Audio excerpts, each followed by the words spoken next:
Welcome. Today, we're going to unravel the absolutely beautiful and intricate social philosophy of Arreqqana. We're going to dive into how a society can be built not on a set of rules, but on something called resonance. So, let's start with a very human question, one that really gets to the heart of our story today. It's a question that kind of pushes back against our usual definitions of what love, loyalty, and destiny are supposed to look like. And this one line, wow, it just perfectly captures the beautiful, complex dilemma we're about to explore. It's hinting that there are different kinds of love, right?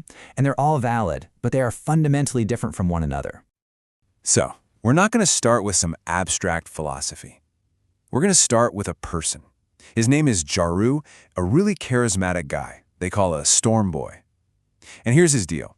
He cares deeply for a lot of remarkable women, but his destiny, his soul's true north, seems to be tied to just one. Okay, so to really understand what's going on in Jaru's heart, we first have to understand the world he lives in. The entire Arreqqana philosophy is built on this incredible metaphor of a great cosmic weave, where every single person, every action is an interconnected thread. At the very core of this worldview is something called thread-centered living. In Arreqqana, life isn't about what you accomplish for yourself or what you own. It's all about how your personal thread contributes to the bigger picture, to the whole fabric. So the question, who are you, gets a totally different answer. Which thread do you walk? And these core principles, they shape literally everything. So instead of rigid hierarchies and people climbing ladders, there's this constant search for balance. Instead of a list of thou shalt nots, the focus is on harmony and restoration. It's just a fundamentally different way of looking at power, at morality, even at justice. So now, let's get back to Jaru. With this whole philosophy as our guide, we can actually start to map the different threads of his heart. And what we find is that his feelings aren't contradictory at all. They're just different types of resonance. You see, Jaru experiences at least two big, fundamental types of love. With a woman named Sarah, he feels heart love. It's genuine, it's deep affection. Think of the warmth and comfort of family. But with Pepe, that's where he finds his destiny thread.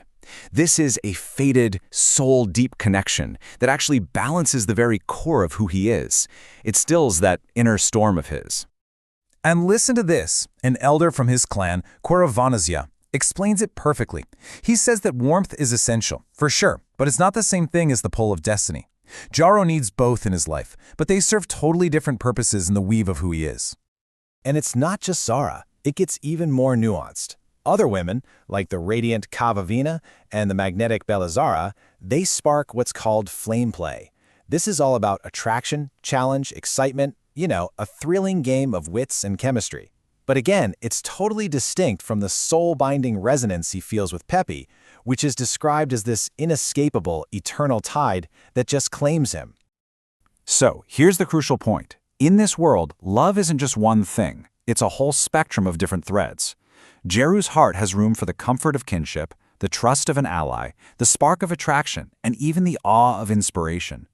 Every single one of these connections is real and important to the weave of his life, but only one is his fated destiny thread. All right, so now, let's zoom out. Let's see how this whole idea builds into a societal framework that goes way beyond just romance. This philosophy of interwoven threads, it's not just about personal relationships, it's the actual blueprint for their entire community. Seriously, these ideas of threads, weaving, balance, and resonance, they're applied to everything in Arreqqana society. We're talking leadership, economics, law, and even how you think about your own personal identity. And this is where it gets really mind-bending. This worldview completely reframes the whole concept of justice. So wrongdoing isn't a sin you have to be punished for. It's a tear in the fabric. The goal isn't to get even. It's to reweave the community. It's a process of healing, restoring balance, and even braiding that conflict into a new source of strength for everyone.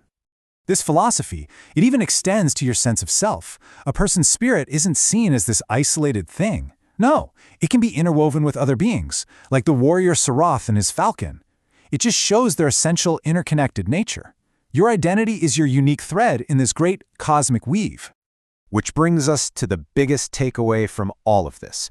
What we're looking at is an entire society built on a foundation that is radically different from many we know. It is a society guided by resonance, not by rules. I mean, look at this.